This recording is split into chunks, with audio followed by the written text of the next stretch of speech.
They're very strong people.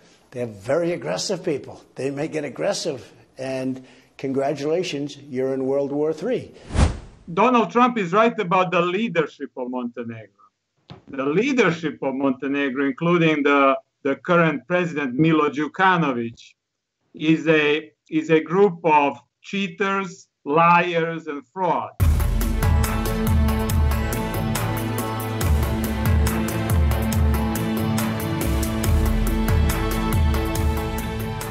In this roundtable discussion, Newsbud's founder and editor Sibel Edmonds and Professor Filip Kovacevic examine the current political climate in the U.S. as the Trump administration nears its halfway point in office. And I don't think I've ever seen it in the history of this country.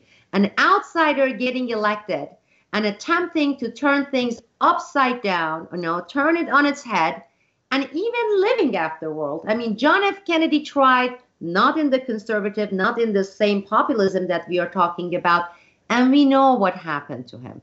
Even with Nixon, we saw how he was set up and he was eliminated. So with that in mind, the two analysts also deconstruct the current geopolitical climate in the wake of the Trump-Putin summit as tensions between the U.S., NATO, and the EU continue to grow.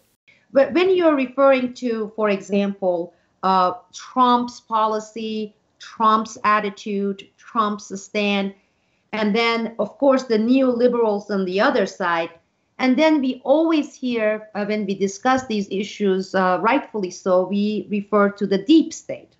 Now, with all the things that you just discussed, are you seeing Trump and his stand as a singular man with his own ideology, with his own opinions, with his own stand, taking on basically the deep state, which includes many of the liberals there, neoliberals?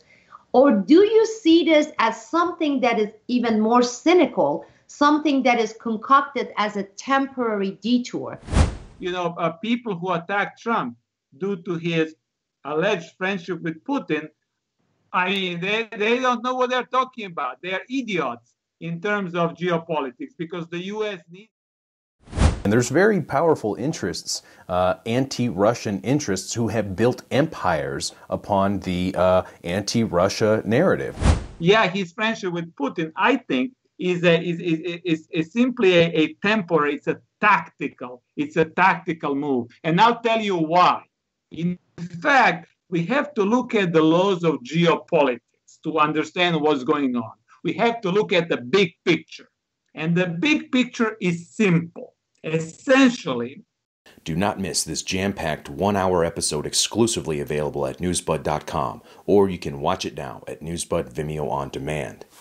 The potential, for bloody conflict is even bigger than in the Middle East. Think about the Middle East and the decades of bloodshed, and multiply this by 10 or by 100.